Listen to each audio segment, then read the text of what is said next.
to tell everybody how good God is. Yes. Everybody know in here that I've been sick for about a year. Um, God has a way of bringing you to Him, and me, you know, um, if He didn't put me on my back or lay me down, I wouldn't have been here.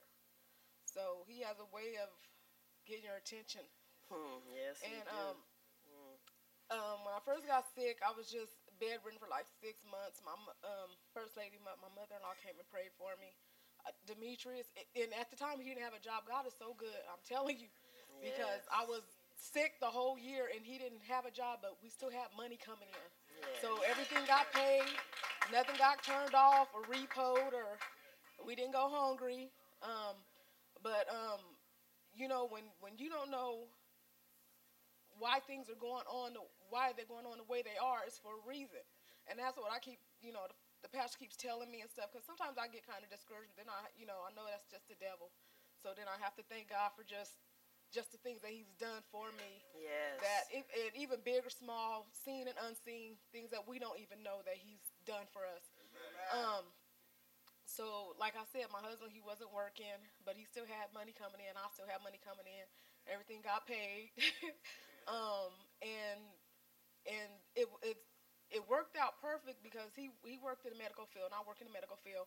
And when I went in, they wanted to shock me, and it was just, it was a mess, the whole thing. And I'm still dealing with the medication and stuff like that to try to get it, normal to. I'm still praying, Lord, just let me get off of it. Yeah. But I know God is able. But he's brought me a long, long way because me and my husband, we've been together, what, 15 years? 15 years, yeah, and through everything. And and we would come to church, but we would get out of church. We would come to church, we get out of church. And I remember I was talking to Sister Davis, and I was telling her, I said, you know what? I said this. I had made it to church, and we're close with them. And I was like, Sister Davis, Jackie. I said, I'm so tired. I said, I work out at the prison. There's so much stuff going on out there. I said, I'm so tired. I said, I'm ready to live right. I just want to be with God. I just want to live right. And then about 3 weeks, 2 weeks, 3 weeks later, I got sick. And I'm telling you, I was bedridden. I couldn't take care of myself. I didn't want to get up and take a shower. I didn't want to eat. I dropped so much. They can tell you, I dropped so much weight. It was just, it was, but like I said, God knows how to get your attention. And I'm still dealing with it and stuff like that. And my father-in-law, he's encouraging me, and he's like, God is not going to lift this off of you until He wants you where you're at. He wants you to be where you're at. And so I'm just like, Lord, just give me the strength, because you know I don't know what He's going to do. What road He's going to take me down. But I just pray. Lord, just give me the strength.